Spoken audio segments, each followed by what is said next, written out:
I want you to just close your eyes for a second and picture the Mediterranean. We're talking about 2,500 years ago. Okay, setting the scene. You are standing on the docks of a massive, bustling port. The air is thick, it's salty, but there's something else cutting through it. The smell of cedar wood, really sharp and resinous, and right underneath that, the unmistakable, slightly fishy stench of murex snails rotting in the sun. Ah, yes. Rotting in the sun to make that insanely expensive imperial purple dye. Exactly. You look out at the water and you see ships with horsehead prows slicing through the waves. These aren't just local fishermen. These are the absolute masters of the sea. The people who could read the stars better than anyone else on Earth at the time. Right. We are talking about the Phoenicians, the founders of Carthage, the great terrifying rivals of Rome. Welcome to today's deep dive, everyone. I'm your host, and joining me to unpack a truly wild historical mystery is our resident expert in genetics and the ancient world. Glad to be here. And that image you just painted, it's such a powerful one, isn't it? It really is.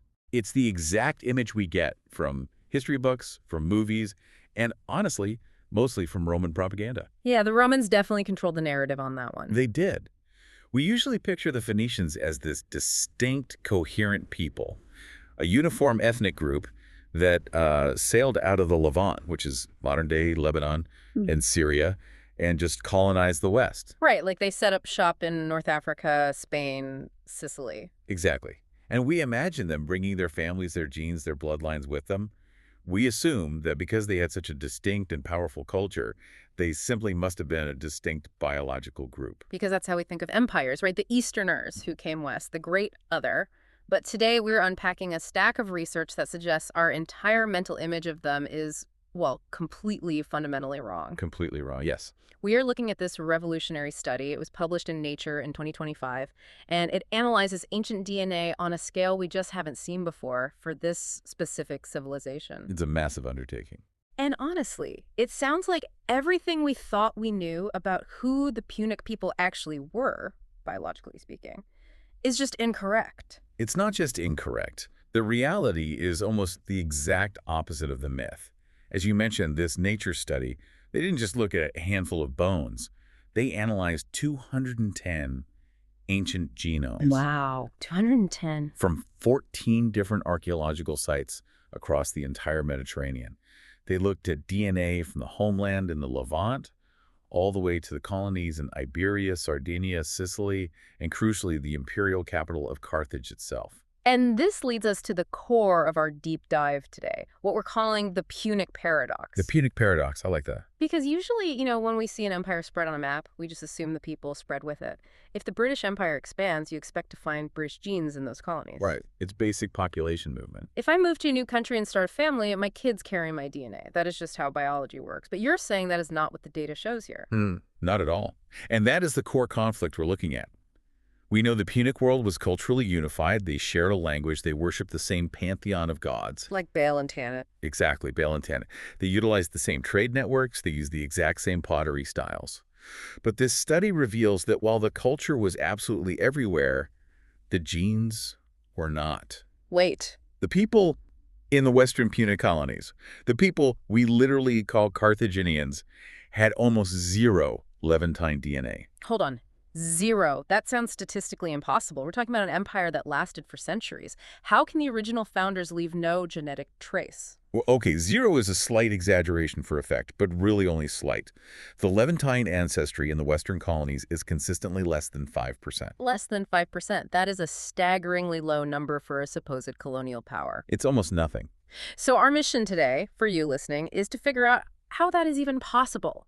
How do you have a Punic empire without Punic DNA? It really seems like a battle between biology and culture somehow won. To understand the paradox and to really grasp how weird this data is, we first need to establish a baseline. Right. We have to look at where it all started. The East, the Phoenician homeland. We need to know who these people actually were before they ever got on the boats. That makes sense, because there's always been this intense debate about the origins of the Phoenicians. You hear wild stories about them coming from the Red Sea or being these mysterious invaders. So what was actually happening in cities like Tyre and Sidon before the expansion? That's exactly where the study starts, and it clears up so much confusion. Because in the East, the biology and the culture actually matched perfectly. Oh, really? Yeah. The researchers looked at sites like Aksiv in northern Palestine, and the DNA there showed incredible genetic continuity. When you say continuity, what kind of time frame are we talking about here? We are talking millennia. There's this old myth, sometimes it was perpetuated by Greek historians or later biblical interpretations, that the Phoenicians were migrants who arrived and just took over the coast. Or that they were related to the Sea Peoples who caused the Bronze Age collapse, right? Exactly. That's a popular theory. But the genetics prove that is entirely false. The people living in the Phoenician homeland were the direct, unbroken descendants of the Bronze Age Canaanites. So they were locals? They didn't just show up one day? They grew up there. The Phoenicians were literally just Canaanites who decided to focus on sailing. Precisely. In fact, over 80% of their genetic makeup is what geneticists classify as Bronze Age Levantine. Hmm. They had very minor inputs from Anatolia or the Aegean, which you'd totally expect given they were traders meeting people from all over. But the core population was incredibly stable. We even see specific markers, haplogroups like J2A on the Y chromosome, which track perfectly with the history of the region. Let's pause on that word for a second. Haplogroups. Sure. For anyone listening who hasn't brushed up on their genetics recently, we're talking about specific mutations that get passed down effectively unchanged, right? Like a genetic breadcrumb trail. That's a great way to put it. The Y chromosome is passed directly from father to son. So J2A is a genetic signature we associate really strongly with the expansion of agriculturalists and traders from the Fertile Crescent. Got it. So finding it so dominantly in the Phoenician homeland just confirms that these were the sons of the soil, so to speak. They belonged to the land. Okay, so far the story makes total sense. East is East, biology matches culture, the Phoenicians are exactly who we thought they were in the East. Right. But now we have to get on the boat. We are sailing west. We're going to Carthage, to Sicily, to Sardinia. This is where the plot usually involves mass colonization. And this is where the plot falls off a cliff. Yeah. When the researchers analyzed the genomes from the Western Punic sites, the places we have always called Phoenician colonies, that Levantine DNA signal, Yeah. that J2A in the specific Bronze Age Levantine profile, it virtually vanishes. I want to be really clear about what this implies for you listening. If I walk down the street in ancient Carthage, the glittering capital of the Punic world, the great nemesis of Rome, the people I'd meet wouldn't look like the people in Lebanon. Statistically speaking, no. They wouldn't be genetically related to the people in Tyre or Sidon. This study describes the Western Punic population not as Levantine, but as a cosmopolitan mosaic. A cosmopolitan mosaic. That sounds like a travel brochure for a modern city like New York or London. What does that actually mean in terms of bloodlines in the ancient world? It means they were a mix of everyone except the original Phoenicians. You're kidding. The dominant genetic signal in the West, and we're talking about 70 to 90% of their genome, is classified as Aegean Sicilian. Basically, they were genetically similar to the people of Bronze Age, Sicily, southern Italy, and Greece. Wait a second. So the Carthaginians, the ultimate bad guys in the Roman history books, were mostly genetically Greek or Sicilian. And North African. That is the other big component here.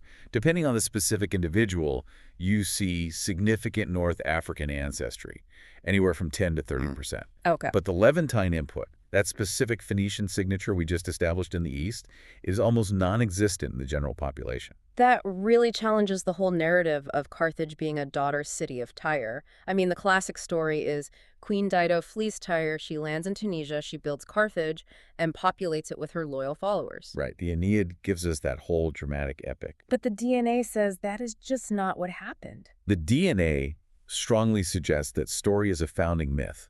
It's a political story designed to create legitimacy, not a reflection of demographic reality.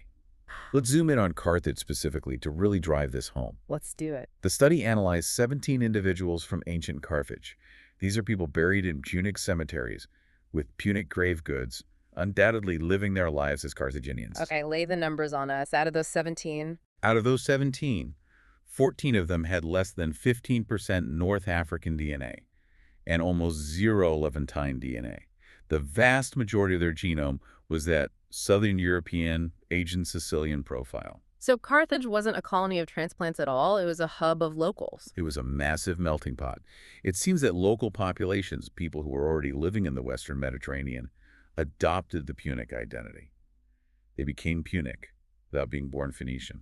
This raises a huge question regarding cultural transmission. If the people weren't migrating in huge numbers, if we don't have thousands of families moving from Lebanon to Tunisia, how did the culture take over so completely? That is the big question. I mean, they spoke the language fluently, they built the temples to Bel, they adopted the specific burial practices. How do you get the software without the hardware? The study suggests a specific model for this, called elite migration. Elite migration. That sounds fairly exclusive. Does that mean only the rich moved? It means the movement was limited to a specific class of people who had outsized social and economic influence.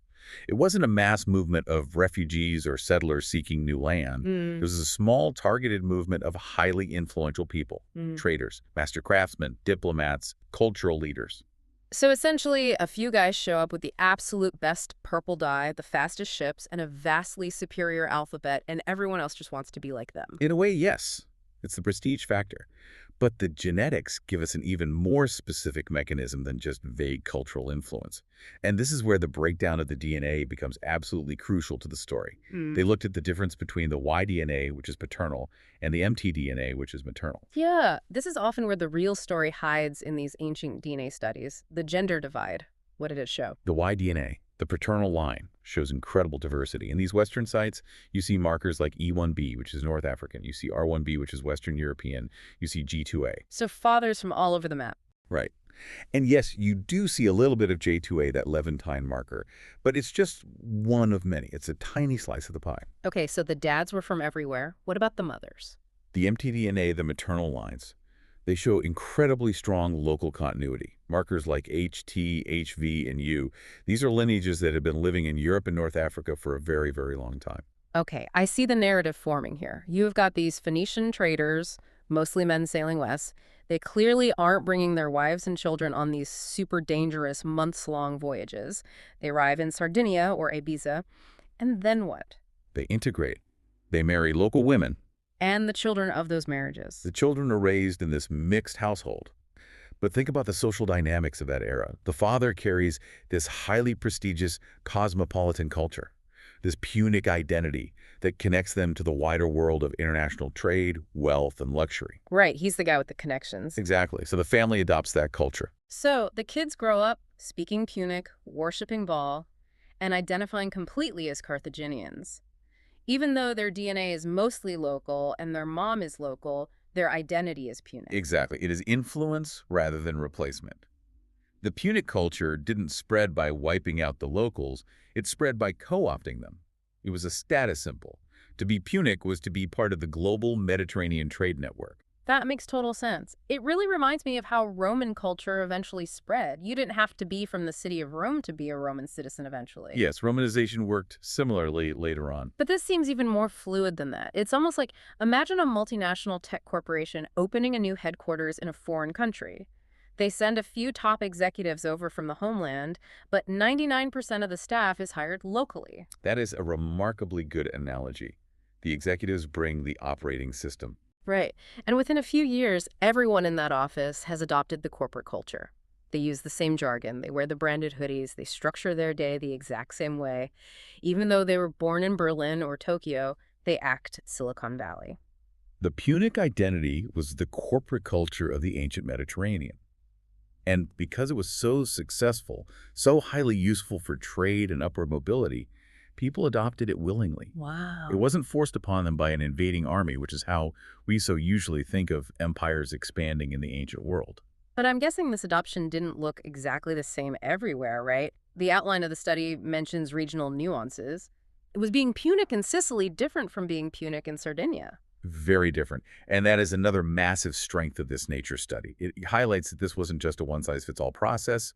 The cultural interaction depended entirely on who was already living there. Let's take the tour then. Start with Sicily. Sicily is fascinating because it was basically a war zone for centuries, right?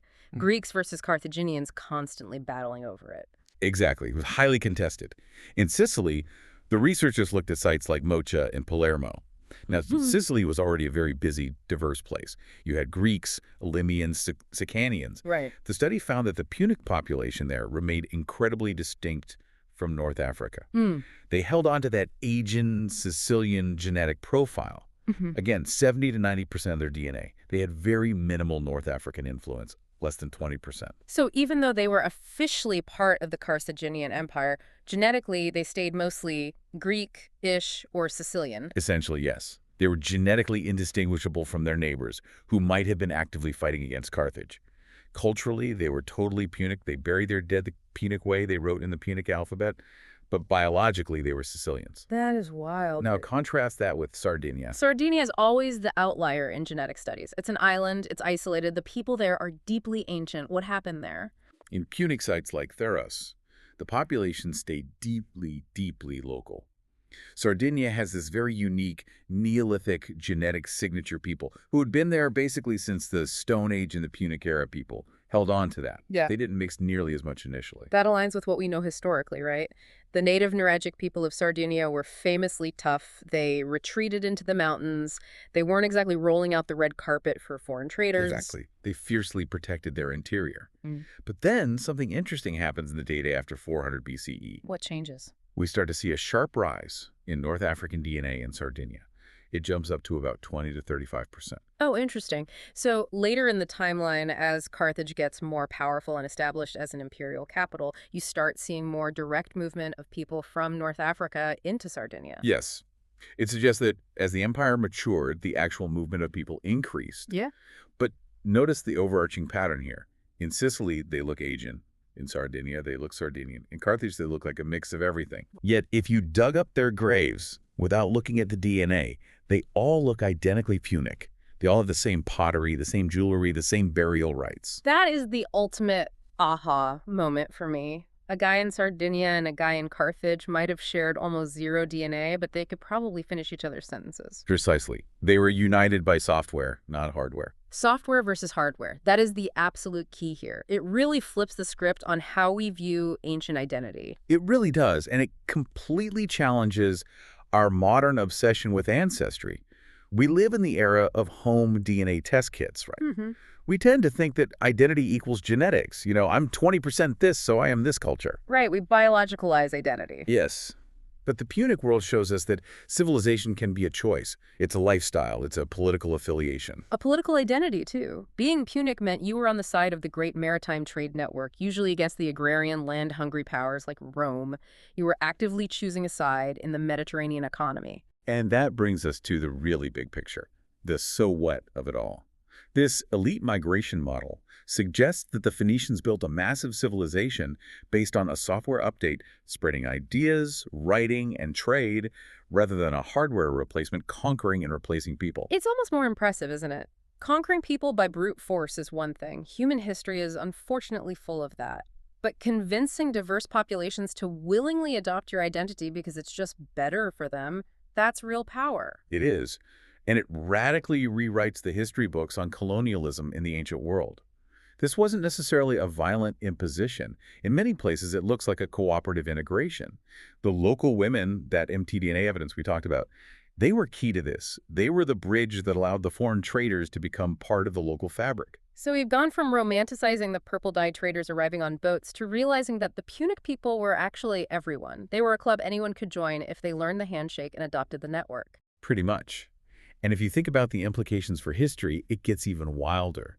Think about the Punic Wars. Oh, man. Hannibal. The elephants crossing the Alps. Rome versus Carthage. The ultimate clash of civilizations. That is exactly how the Romans painted it, right? The Asiatic threat from the east coming to destroy Western civilization. They explicitly framed it as a racial and cultural war against a completely foreign other. They call the Carthaginians untrustworthy, alien, different in their very nature. But look at the data we just discussed. If the Carthaginians were genetically mostly Sicilian, Greek, and North African... Then they were mostly European and North African by blood. Whoa. So genetically, the Romans weren't fighting some alien Eastern invaders. They were basically fighting their own cousins. That is the exact provocation I want to leave you with today. If the great Punic rival of Rome was actually mostly European and North African genetically, how does that completely rewrite the history of the East versus West conflict that Rome popularized? It turns the entire narrative upside down. It strips away 2,000 years of propaganda. Exactly. Perhaps the Punic Wars weren't a clash of alien civilizations at all. Perhaps, genetically speaking, it was far more of a civil war among Mediterranean cousins who just happened to be running different operating systems. A Mediterranean civil war. That really changes how I picture Hannibal standing at the gates of Rome.